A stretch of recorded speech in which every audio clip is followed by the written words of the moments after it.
I won the biggest lottery prize in my state's history, $384 million, but I decided not to tell anyone. I wanted to test my family, so I called them pretending to be broke and desperate for help. My mom hung up without a second thought. My brother called me a failure. But my little sister got in her car and drove almost 200 miles, using the last $500 she had. What I did after that changed everything. When I saw the winning numbers on the screen, I didn't scream or jump. I just sat there, staring at them, while my hands started shaking so hard I dropped the remote. $384 million, the biggest jackpot in our state's history. My name on that ticket. For about 2 hours, I didn't move. I kept checking the numbers, refreshing the page, whispering the sequence like it was some kind of code that might vanish if I said it too loud. When it finally sank in, I didn't feel joy. I felt fear. The kind that crawls under your skin and makes you question everything you thought you knew about people. Because I knew my family, and I knew what money did to them. Growing up, money was always the thing that decided whether we were fighting or pretending to love each other. My mom used to say she'd rather die than be poor again,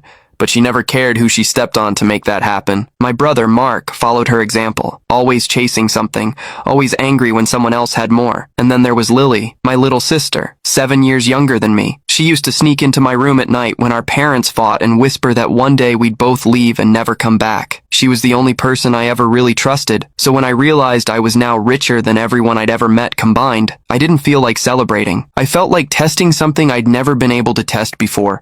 Who actually loved me when I had nothing to offer. That's how the idea started. The next morning, I put the ticket in a small fireproof box and locked it inside a storage unit under a fake name. Then I called my mom. I told her my business had collapsed, that I was behind on rent, and that I didn't even have money for food. She didn't even hesitate. She said she couldn't help and hung up before I could finish the sentence. Mark was next. I told him I'd been evicted, that I needed a place to crash for a few nights. He laughed and said, "Maybe now you'll learn to stop pretending you're better than everyone." Then he blocked me. When I called Lily, she didn't say anything at first. Just silence and then, "Where are you?" I told her I was in a motel near Springfield, that I didn't know what to do. She said she'd be there soon. It was a lie, of course. I was at home, sitting on my couch, phone in hand, waiting to see what she'd actually do. 4 hours later, she texted, "I'm halfway there. Please don't go anywhere." I froze. I asked her